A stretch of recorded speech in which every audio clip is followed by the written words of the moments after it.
My dear students, कैसे हैं आप लोग। आई होप सभी अच्छे होंगे बच्चों। आप लोगों ने मुझे मिस किया बच्चों। अभी लास्ट का 2 वीडियो था मैंने लैपटॉप पे ही बना दिया था, तो अब मैं आ गया अपने ब्लैक बोर्ड पे बच्चों। तो आज के इस वीडियो में हम लोग जा रहे हैं डिस्कस करने बच्चों रिप्रोडक्टिव सिस्टम का next part, that is the embryonic development. ठीक है ना। काफ़ी कन्फ्यूज़न रहता है ना एम्ब्रियोनिक डेवलपमेंट्स में, क्या चल रहा है क्या नहीं चल रहा है समझ में नहीं आता है। तो उस सारे कन्फ्यूज़न को दूर करने की कोशिश करूंगा मैं बच्चों, देखता हूँ कितना सफल होता हूँ मैं। तो चलो हम लोग स्टार्ट करते हैं बच्चों। आप लोग देख रहे हैं मेरा YouTube channels Abdul biology classes, और मैं हूं आपका दोस्त और बायोमेंटर अब्दुल मन्नान। ठीक है बच्चों। तो स्टार्ट करने से पहले बच्चों जस्ट एक आप इन्फॉर्मेशन दूंगा कि मैंने एक और नया चैनल स्टार्ट किया है नीटेशन के नाम से। तो आप लोग इस पे भी जाके सब्सक्राइब कर लीजिएगा, ताकि वहाँ पे भी जो भी वीडियो अपलोड करूँगा उसके बारे में भी आपको पता चलेगा। वो मेरा ही चैनल है बच्चों। ठीक है। तो चलो स्टार्ट करते हैं। तो आता है आपका एम्ब्रियोनिक डेवलपमेंट। तो आफ्टर द फर्टिलाइजेशंस, तो फर्टिलाइजेशंस होने के बाद जो जाइगोट बनता है, अब उस जाइगोट का फर्दर क्या होगा, है ना। तो फर्टिलाइजेशन देखा था बच्चों की कहाँ हुआ था, एम्पुलरी रीजन्स में हुआ था। अब एम्पुलरी रीजन्स के बाद अब फर्दर क्या होने वाला है उस जाइगोट का, उसी चीज को हमें यहाँ पे एक्सप्लेन करना है बच्चों। ठीक है। तो एम्ब्रियोनिक डेवलपमेंट में उस जाइगोट का होता है क्लीवेज। तो पहला स्टेप होता है क्लीवेज, फिर उसके बाद उससे बन जाता है morula, then blastula, then gastrulas, and then उसके बाद ऑर्गेनोजेनेसिस स्टार्ट होता है बच्चों उसमें। ठीक है ना। जैसे ही जर्म लेयर्स डिफरेंशिएट होगा आपका ऑर्गेनोजेनेसिस स्टार्ट हो जाता है। ठीक है। तो 1 बाय 1 करके चलते हैं। तो सबसे पहले हम लोग देखते हैं क्लीवेज। क्लीवेज क्या होता है बच्चों, तो इसको हम लोग बोल सकते हैं कि जाइगोट माइटोटिक डिवीजन्स के थ्रू जब ये मोरूला तक जाता है तो उस पूरे स्टेज को कहा जाता है क्लीवेज कहते हैं। या दूसरे वर्ड्स में कह सकते हैं कि cleavage one type of the क्या है, रैपिड माइटोटिक डिवीजन्स को कहते हैं। ठीक है ना। तो क्लीवेज मतलब जाइगोट जो है अब उसमें सिर्फ और सिर्फ माइटोटिक डिवीजन होगा, जिससे वो एक सेल से क्या हो जाएगा, पूरे ऑर्गेनिजम्स को बना सके। ठीक है ना। दैट मीन्स हम लोग का जो ये पूरा बॉडी है बच्चों इनिशियली एक सेल से स्टार्ट होता है, और उस सेल्स का नाम है जाइगोट। ठीक है। तो उस जाइगोट से ही क्या होता है, पूरा का पूरा और बॉडी पार्ट हम लोग का डेवलप होता है। तो उसी के बारे में हम लोग को यहाँ पे डिस्कस करना है बच्चों। तो क्लीवेज जैसा बताया कि रैपिड माइटोटिक डिवीजन होता है। अब इसमें ह्यूमंस का, ठीक है ना, किसका, ह्यूमन क्लीवेज के बारे में हम लोग को डिस्कस करना है बच्चों। तो ह्यूमन क्लीवेज जो है ध्यान में रखना, ये होता है आपका होलोब्लास्टिक। इन सब का मीनिंग जानते चाहो बच्चों। ठीक है ना। हालांकि एनसीईआरटी में इतना डिटेल में तो नहीं दिया, लेकिन फिर भी हम थोड़ा सा डिटेल में यहाँ बताएंगे कि होलोब्लास्टिक दैट मीन्स क्या होता है। इसमें जाइगोट जो होता है बच्चों कंप्लीटली डिवाइड हो जाता है 2 पार्ट में। तो होलोब्लास्टिक का एक आपका कॉन्ट्रास्टिंग वर्ड है मेरोब्लास्टिक। तो मेरोब्लास्टिक जैसे कि बच्चों अगर मान लो कोई जाइगोट है जिसमें यॉक काफ़ी बड़ा सा है, तो उसमें वो जाइगोट कंप्लीटली डिवाइडेड नहीं होता, सुपरफिशियली डिवाइड होता है। बट यहाँ पे क्या होता है, ह्यूमंस में यॉक होता ही नहीं है, तो इसमें पूरा का पूरा जाइगोट डिवाइड हो जाता है, दैट इज होलोब्लास्टिक। दूसरा होता है बच्चों रेडियल, है ना। तो रेडियल्स का मतलब हो गया कि बच्चों यहाँ पे कि हम लोग यहाँ बायोलिटरल ऑर्गेनिजम्स हैं, तो स्टार्टिंग से ही सेल्स जो होता है डिविजन्स के बाद वो इस तरह से अरेंज होता रहता है कि हम उसको इक्वली 2 पार्ट में डिवाइड कर सकते हैं। ठीक है। दूसरा आ जाते हैं बच्चों मेरिडियोनल्स। तो ह्यूमंस का जो फर्स्ट 2 जो क्लीवेज होता है, फर्स्ट टू क्लीवेज है ना, यहाँ पे लिख देते हैं बच्चों। यहाँ पे हमारा जो फर्स्ट 2 क्लीवेज है ना, क्लीवेज वो होता है मेरिडियोनल। मेरिडियोनल्स का मतलब होता है बच्चों कि जो जाइगोट होता है, तो जाइगोट में ये जाइगोट हो गया, तो जाइगोट में जिस जगह से स्पर्म्स इंटर किया होगा उस वाले पोल को हम लोग बोलते हैं एनिमल पोल। ठीक है ना। क्या बोलते हैं उसको, एनिमल पोल बोलते हैं। और उसके अपोजिट वाले पार्ट को क्या बोलते हैं हम लोग, वेजिटल पोल कहते हैं। ठीक है, वेजिटल पोल। तो मेरिडियोनल्स में क्या होता है बच्चों, जो प्लेन होता है डिविजन्स का वो सीधा मेरिडियोनल से एनिमल पोल से वेजिटेटिव पोल्स की तरफ होता है। तो इस तरह के डिवीजन को बोलते हैं मेरिडियोनल। और पहले बताया कि फर्स्ट 2 जो क्लीवेज होता है वो मेरिडियोनल होता है, मतलब एक पहला क्लीवेज मेरिडियोनल, दूसरा भी क्या होता है मेरिडियोनल, लेकिन पहले के परपेंडिकुलर होता है। तो इस तरह से 4 सेल्स इसमें बनता है फर्स्ट 2 क्लीवेज के बेसिस पे। तो हो गया मेरिडियोनल्स। नेक्स्ट उसके बाद है बच्चों कि ह्यूमंस का जो क्लीवेज होता है वो होता है इंडिटर्मिनेंस। इंडिटर्मिनेंस का मतलब है कि इसमें आफ्टर सेल डिविजन्स, मतलब जाइगोट के डिवीजन के बाद जो जो different type of the cells बने हैं उनका फेट जो होता है बच्चों वो डिसाइडेड नहीं होता है कि फाइनली वो क्या बनाएंगे आगे चल के, है ना, आगे चल के क्या बनाएंगे ये पता नहीं चलता है। ठीक है ना, इंडिटर्मिनेंस। अगर मान लो पता होता तो उसको डिटर्मिनेंस कहते हैं। जैसे मान लो कि जैसे 10 सेल्स हैं, 10 सेल्स में से एक सेल्स डिसाइडेड हो गया कि भाई ये फोर लिम्स बनाएगा, ये हाइंड लिम्स बनाएगा, ठीक है ना, ये हेड बनाएगा, ये टेल बनाएगा, ये लेफ्ट राइट बनाएगा। तो इन केस अगर मान लो उसमें से कोई भी एक सेल अगर डिजेनरेट कर जाता है, मर जाता है किसी वजह से, तो पर्टिकुलरली वो सेल जिस ऑर्गन को बनाने वाला था वो ऑर्गन बनेगा नहीं। तो ये कभी भी नेचर नहीं चाहेगा कि ऐसा कोई सिलेक्शन हो, तो इस वजह से ये सही होता है। तो लोअर एनिमल्स में कुछ लोअर एनिमल्स है जिनमें डिटर्मिनेंट्स टाइप का क्लीवेज देखा जाता है, लेकिन ह्यूमन में कैसा होता है, इन डिटर्मिनेंट्स, मतलब जो सेल्स डिवाइड होके बनना उस सेल्स का फैट अभी पता नहीं है, डिसाइडेड नहीं है, ठीक है। नेक्स्ट उसके बाद बच्चों सेल्स जो हम लोग का क्लीवेज होता है वो होता है अनइक्वल। कैसा होता है, अनइक्वल, मतलब यहाँ पे जब क्लीवेज होता है तो जो दो सेल्स बनेगा तो उसमें हो सकता है एक छोटा छोटा सा और एक बड़ा सेल्स हो जाए, अनइक्वल साइज का सेल्स बनता है, ठीक है ना। बाद में इक्वल हो जाएगा बट इनिशियली कैसा होता है, अनइक्वल होता है। उसके बाद बच्चों यहाँ पे अर्थमेटिक प्रोग्रेशन होता है, अर्थमेटिक और एसिंक्रोनस भी बोल सकते हैं, एसिंक्रोनस। इसका मतलब है बच्चों एसिंक्रोनस या अर्थमेटिक प्रोग्रेशंस, इसमें क्या होता है, एक सेल्स है, एक सेल से दो बनेगा, दो से तीन, तीन से चार, ऐसे डिवाइड होता है बच्चों, ठीक है। तो यहाँ पे क्या हो गया आपका, कह सकते हो एसिंक्रोनस सिंक्रोनस होता है, तो इसमें एक से दो, दो से चार, चार से आठ सेल्स ऐसे बनता। बट यहाँ पे होता क्या बच्चों, अर्थमेटिक प्रोग्रेशन और एसिंक्रोनस के केसेस क्यों बोले हैं, क्योंकि यहाँ पे जो सेल डिवाइड होता है तो एक दो बनाता है, फिर दो डिवाइड होता है, तीन बनता है ना। मतलब दो सेल में से पहले एक ही सेल्स डिवाइड होता है तो तीन हो गया, और फिर दूसरा डिवाइड होगा तो फिर चार हो जाएगा, एंड सो ऑन। तो दैट मीन्स यहाँ पे कैसा शो कर रहा है, अर्थमेटिक प्रोग्रेशन और एसिंक्रोनस डिवीजन शो करता है, ठीक है। तो ये तो रहा बच्चों क्या, ये कैरेक्टरिस्टिक फीचर हो गया किसका, ह्यूमन क्लीवेज का। एक और चीज फीचर इसमें इंक्लूड कर लेना बच्चों, ठीक है, लिखा नहीं है यहाँ पे बट यहाँ ध्यान में रखना है कि जो क्लीवेज होता है ह्यूमंस में वो पूरे एनिमल किंगडम में सबसे स्लोवेस्ट होता है। क्या होता है, सबसे स्लोवेस्ट होता है, ठीक है। तो स्लोवेस्ट क्लीवेज अगर पूछेगा तो आपको ह्यूमन ही बोलना होता है, ठीक है। तो क्लीवेज ह्यूमंस में कैसा होता है, ये एसिंक्रोनस तो होता ही है, क्या होता है आपका, स्लोवेस्ट होता है तुम्हारा। और दूसरा बच्चों यहाँ पे फ्रैक्शनेटिंग प्रोसेस होता है, ये क्लीवेज कैसा होता है, फ्रैक्शनेटिंग प्रोसेस होता है। फ्रैक्शनेटिंग क्यों बोल रहे हैं, क्योंकि इसमें क्या होता है, कंटिन्यूसली जो सेल का साइज होता है, जैसे ये है फिर आधा हो गया फिर उसका आधा हो गया, सेल का साइज क्या होता है, कंटिन्यूसली छोटा होता चला जाता है, ठीक है ना, मतलब डिक्रीज करता रहता है, ठीक है। इसलिए बोलते हैं फ्रैक्शनेटिंग आपका प्रोसेस कहा जाता है, फ्रैक्शनेटिंग प्रोसेस।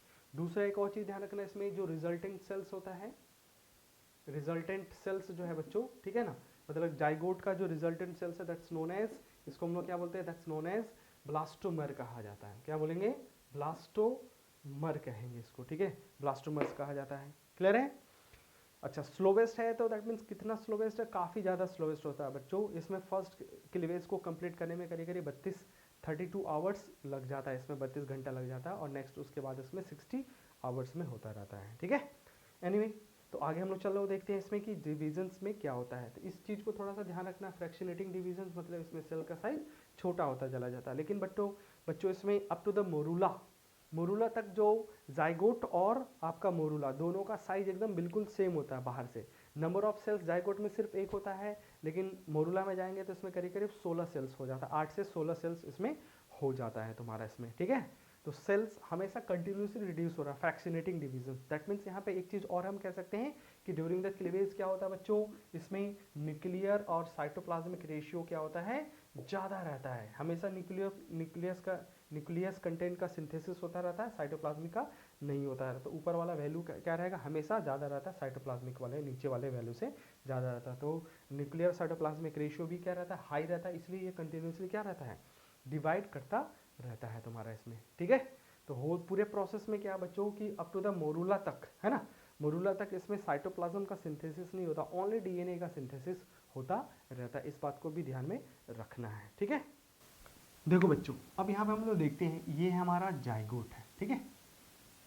इस जाइगोट में बाहर के तरफ सिर्फ और सिर्फ एक लेयर बच गया है, ठीक है। सेकेंडरी उस साइड में देखा था बहुत सारे लेयर थे, जोना पेलेसुडा, कोरोना रेडियाटा, है ना, बहुत सारे थे। बट अभी फिलहाल इसमें क्या बच गया है, ये है आपका जोना पेलुसिडा, ठीक है, जोना पेलुसिडा।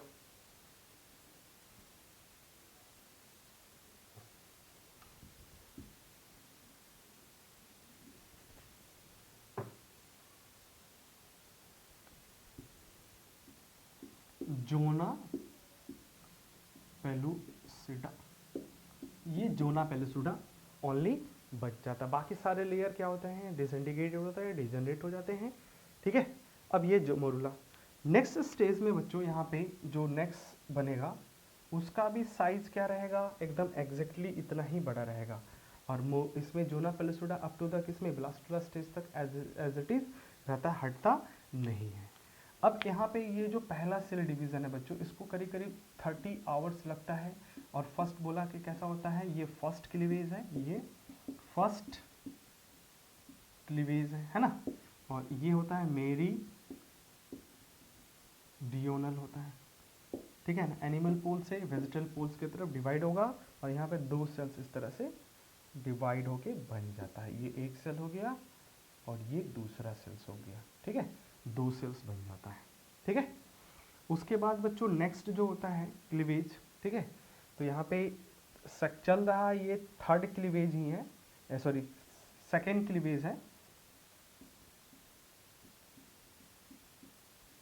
बट ये आपका थर्ड माइटोसिस होता है, सॉरी थर्ड बोले सेकेंड माइटोसिस होता है। तो इस केसेस में बच्चों इसका भी साइज जो रहेगा इतना ही बड़ा रहेगा जितना बड़ा ये आपको दिख रहा है, एकदम सेम, चेंज कोई नहीं करना है इसमें, ठीक है ना, उतना ही बड़ा रखना है हमें, ठीक है। भलो मुझसे थोड़ा छोटा बड़ा बन जा रहा है लेकिन आप लोग बच्चों सेम बनाओगे। तो इसमें जो बड़ा वाला सेल्स होता है पहले ये डिवाइड कर जाता है, ठीक है, ये पहले डिवाइड कर जाता है। अब यहाँ पे 3 सेल्स हो गया, ठीक है, 3 सेल्स। तो ये जो 3 सेल्स स्ट्रक्चर होता है बच्चों 3 सेल्ड स्टेज है, या इसको ट्रांजिएंट स्टेज कहा जाता है, ठीक है। ये 3 सेल स्टेज है, ट्रांजिएंट स्टेज कहा जाता है। तो अभी 1 से 2, 2 से 3 सेल्स बना है। अब इसमें क्या होगा बच्चों, ये आपका सेकेंड क्लीवेज ही चल रहा है, सेकेंड क्लीवेज, बट ये आपका अब बच्चों थर्ड माइटोसिस है। माइटोसिस क्या है, थर्ड माइटोसिस है। और इसको कंप्लीट करने में 60 घंटे, मतलब यहाँ से 60 आवर्स लग जाता है। और ये भी क्या है बच्चों, मेरिडियोनल ही चल रहा था, ऐसे मेरिडियोनल ही चल रहा है, ठीक है, मेरिडियोनल्स। तो पहला और दूसरा जो क्लीवेज होता है ह्यूमंस में वो मेरिडियोनल्स होता है। तो अब यहाँ पे आके बच्चों इतना ही बड़ा, जितना बड़ा ये जायगोट है एग्जैक्टली उतना ही बड़ा ये भी रहेगा, लेकिन अब यहाँ पे 4 सेल्स हो जाएगा इस तरह से, 1 2 3 और ये हो गया 4 सेल्स, टोटल 4 सेल्स, ठीक है। अब इसमें जो मैंने पहले बोला था कि ये जो रिजल्टेंट सेल्स है बच्चों, इनको क्या बोलते हैं हम लोग, मेरोब्लास्ट कहते हैं, है ना, मेरोब्लास्ट, ठीक है। तो मेरोब्लास्ट यहाँ पे बन जाएगा।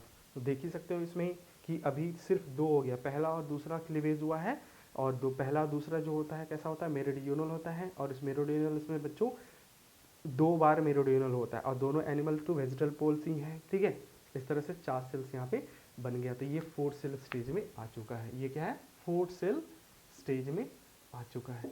मेन वाइल बच्चों क्या होता है कि ये क्लीवेज कहाँ चल रहा होता है, फ्लैपेन ट्यूब में चल रहा होता है। और फ्लैपेन ट्यूब के एम्पलरी रीजन से धीरे धीरे ये मूव कर रहा होता है, कहाँ पे, आपका यूट्रस के साइड में मूव करता रहता है। और यूट्रस में ये 4वें दिन या 5वें दिन पहुंच जाता है, बट इम्प्लांटेशन 6ठे या 7वें दिन होना होता है, ठीक है। तो अभी आगे के स्टेजेस बाकी हैं, बट हम लोग यहाँ पे डिस्कस करेंगे कि अब आगे इसमें क्या देखेंगे, ठीक है। नेक्स्ट देखते हैं बच्चों कि अब क्या होता है।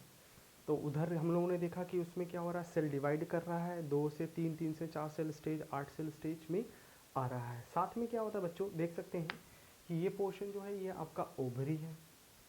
ओवरी से यहाँ से एग रिलीज हुआ था, एग को रिसीव कर लेता है कौन, इसमें फेलोपियन ट्यूब। तो अब ये फेलोपियन ट्यूब में मूव करता है और फेलोपियन ट्यूब में यहाँ पे फर्टिलाइजेशन होता है एम्पलरी रीजन्स के बाद। अब ये बच्चों यहाँ से डिवाइड होके 2 सेल्स, फिर उसके बाद इस तरह से 4 सेल्स, एंड देन उसके बाद आगे बच्चों हम आते हैं तो इस तरह से इसमें 8 सेल्स एंड 16 सेल्स, ठीक है। एंड देन उसके बाद बच्चों ये फाइनली आपका किस में, जब ये मोरूला स्टेज में पहुंच जाता है, मोरूला से फिर ये ब्लास्टुला स्टेज में, तो ब्लास्टुला स्टेज में फाइनली ये पहुंच गया कहाँ पे, यूट्रस में। और यूट्रस में जाके यहाँ पे इम्प्लांटेड हो जाता है। तो यहाँ पे ये क्या है बच्चों, ये 4 सेल स्टेज है ना। फिर उसके बाद 5 सेल्स, 7 सेल्स, जैसे ये 12 सेल स्टेज है ना, 12 सेल स्टेज है। एंड देन फाइनली इधर आता है मोरूला स्टेज में ही आपका घुस जाएगा कहाँ पे, ये हो गया 16 सेल स्टेज एंड देन उसके बाद आगे वाला स्टेज। तो फाइनली ये कहाँ पहुँच गया, यूट्रस में पहुँच गया है, और यूट्रस में जाके अब ये यूट्रस के वॉल के साथ इम्प्लांट हो जाता है, दैट इज़ द इम्प्लांटेशंस होगा, ठीक है, इम्प्लांटेशंस हो जाएगा। क्लियर है? तो ये क्लीवेज भी, दैट मीन्स इस फेलोपियन ट्यूब में यहाँ पे क्लीवेज भी चल रहा है, और साथ में क्या कर रहा है, धीरे धीरे बच्चों ये मूव कर रहा है किधर, यूट्रस के साइड में मूव कर रहा है। तो फाइनली कहाँ पे आके इम्प्लांटेशन होना है इसका, यूट्रस में होना होता है तुम्हारा। तो ये चीज़ ध्यान में रखना बच्चों कि ये आपका 4th डे है ना, किधर, ये 4th डे है ना, 4th डे मतलब किससे जोड़ना है बच्चों, फर्टिलाइजेशन से जोड़ना है। ये फर्टिलाइजेशन अगर मान लो कि यहाँ पे आपका फर्टिलाइजेशन हुआ है ना, तो फर्टिलाइजेशन के 60 आवर्स तक आते आते 6 घंटे 60 आवर्स तक आते आते बच्चों क्या हो जाता है, 4 सेल स्टेज हो जाता है। एंड देन इसी तरह से धीरे धीरे धीरे धीरे धीरे 4th डे है ना, 4th डे ये कहाँ पहुँच जाता है, यूट्रस में पहुँच जाता है। और इम्प्लांटेशन जो होता है बच्चों ये 6th से लेके 7th डे के बीच में होता है, और बेटर सबसे जो सुटेबल होता है वो 7th डे इम्प्लांटेशन होता है, ठीक है। तो इसको भी ध्यान रखना है। आगे चल देखते हैं बच्चों कि इसमें आपका जो 4 सेल स्टेज है उसके बाद किस में आ जाता है, मोरूला में आ जाता है। तो मोरूला हम लोग देखते हैं इसमें, ठीक है। नेक्स्ट मोरूला, नेक्स्ट है बच्चों मोरूला। तो मोरूला में पहला बात याद रखना बच्चों कि ये आपका 16 सेल्ड स्ट्रक्चर होता है। कुछ ऑथर इसमें बोल देते हैं बच्चों 16 से 32 सेल्स, एनसीईआरटी में 8 to 16 सेल दिया हुआ है ना। तो मैं कंफ्यूजन में ना फंसूँ इसलिए मैंने ले लिया है आपका 16 सेल्स को ले रखा है, ठीक है। दूसरा इसमें जो बात है बच्चों एकदम सॉलिड बात कि ये एक सॉलिड मास होता है, ठीक है ना, कोई गैप नहीं, मास होता है, सॉलिड मास। और इसका स्ट्रक्चर जो होता है वो मलबरी जो प्लांट होता है उसके जैसा होता है, इसलिए इसका नाम ही रखा मोरस। मोरस से बना है मोरूला, मोरस जिनस नेम होता है मलबरी इसका, उसी से बना है ये मोरूला, ठीक है। अब मोरूला जो है बच्चों इसमें ध्यान में रखना जितने सेल्स है इसमें वो सारे के सारे आपस में टाइट जंक्शन से जुड़े हुए रहते हैं। ये जितने 16 से 32 सेल्स हैं वो टाइट जंक्शंस के थ्रू क्या होते हैं, कॉम्पैक्टली जुड़े हुए होते हैं, ठीक है। क्लियर है? तो ये भी ध्यान रखना कि इसमें ऑल सेल्स जो है ये इसके all cells are tightly attached होता है। टाइटली अटैच होने के लिए टाइट जंक्शन होता ही है। दूसरा देख ये एक जाइगोट है, ठीक है, और यही बना लिया तेरा मोरूला। देख जाइगोट जो है ये 1 सेल का होता है, बट इसको हमने बोला 16 सेल। इसका साइज और इसका साइज मतलब दोनों का जो साइज है बच्चों, ऐसे लिख देते हैं, दोनों का साइज जो है वो होता है सेम, ठीक है।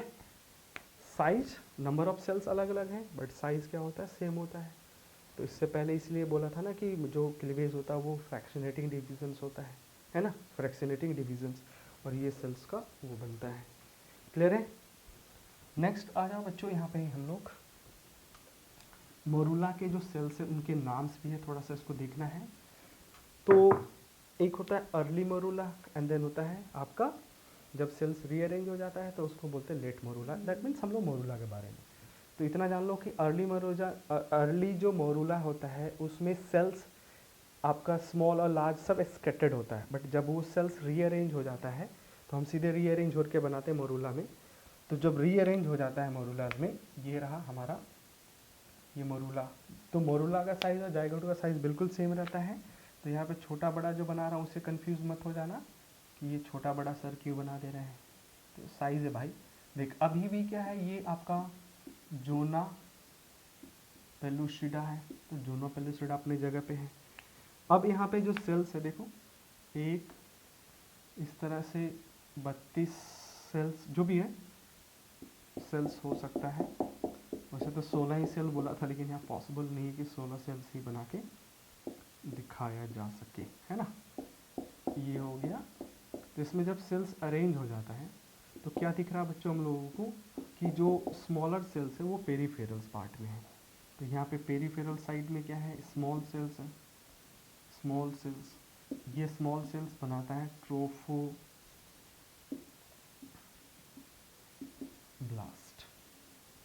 ठीक है, ट्रोफोब्लास्ट, ठीक है, ट्रोफोब्लास्ट।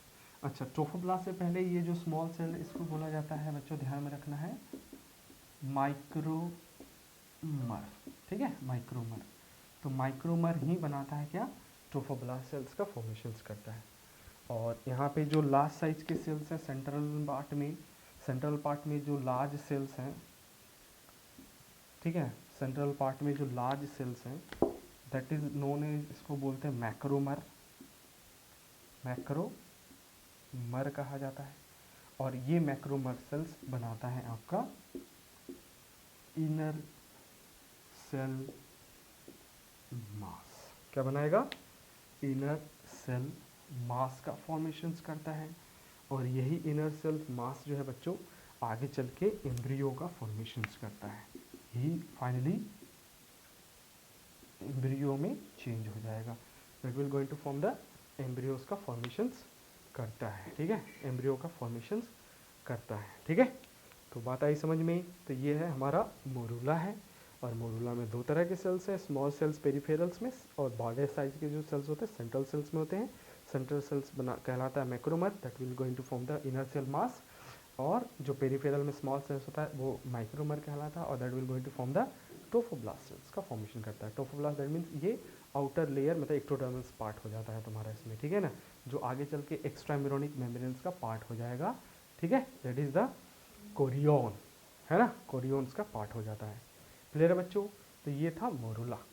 अभी भी इसमें जोना पेलिसुडा प्रेजेंट है। तो जोना पेलिसुडा जब तक रहता है बच्चों तो ये प्रिवेंट करता है अर्ली इम्प्लांटेशन से, ठीक है, अर्ली इम्प्लांटेशन। अब जस्ट इसके बाद बच्चों ये चेंज हो जाएगा किसमें, मोरूला आपका ब्लास्टुला में चेंज हो जाएगा। तो हम लोग नेक्स्ट पढ़ेंगे बच्चों यहाँ पे ब्लास्टुला। ब्लास्टुला स्टेज, और इसमें जो स्ट्रक्चर बनता है उसको बोलते हैं ब्लास्टोसिस्ट कहते हैं। क्या बोलते हैं, ब्लास्टोसिस्ट। तो ब्लास्टोसिस्ट बनेगा कैसे बच्चों, इसमें ये आपको ध्यान में रख लेना है कि यही जो मोरूला है जब ये क्या कहता है सराउंडिंग से कुछ न्यूट्रिएंट या यूट्राइन मिल्क वगैरह का सिक्रेशन जब करता है तो ये स्वेल करना स्टार्ट करता है, फूलना स्टार्ट करता है, ठीक है ना, स्वेल करेगा। और जैसे स्वेल करता है तो इसमें इनर सेल्स मास अब फाइनली दिखने लगता है और इसमें एक लेयर बन जाता है। तो समथिंग कुछ इस तरह से दिखेगा, है ना। ये है ट्रोफोब्लास्ट,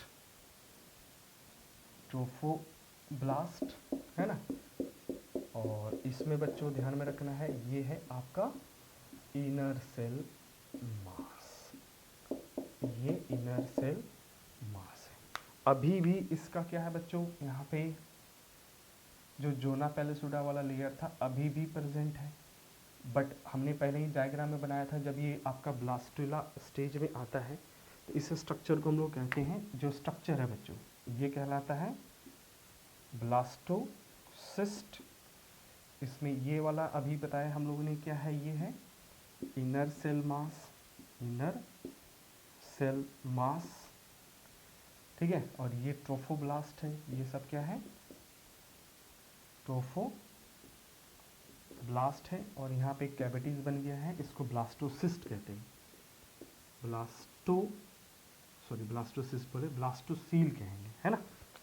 यहाँ पे जगह नहीं, मैं यहाँ पे लिख देता हूँ, इसको क्या बोलेंगे, इस कैविटीज को ब्लास्टोसील कहते हैं, ठीक है, ब्लास्टोसील्स। क्लियर है। अब क्या होगा बच्चों, इसमें जो ब्लास्टोसिस्ट है ये पूरा स्ट्रक्चर्स की बात कर रहे थे, इस जोना पेलिसुडा से, ये जोना पेलिसुडा है, इससे ये बाहर निकलना स्टार्ट होता है, दैट इज हैच करना स्टार्ट करेगा इसमें, ठीक है, हैचिंग करना स्टार्ट करता है।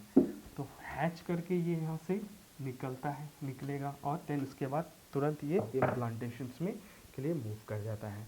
तो हैचिंग में कैसा दिखेगा बच्चों, देखो ये मान लेते हैं ये है हमारा जोना पेलिसुडा, ये वाला लेयर है ना, इसके बाद और इसमें से ये जो ब्लास्टोसिस्ट है वो यहाँ से हैच कर रहा है, ये निकल रहा है, और इसमें ये ट्रोफोब्लास्ट लेयर हो गया, आउटर मोस्ट लेयर है ना, और ये इनर सेल मास है। तो इनर सेल मास के थ्रू ये बाहर निकलना रहता है। तो यहाँ पे क्या हो रहा है बच्चों, ये हैचिंग हो रहा है, हैचिंग ऑफ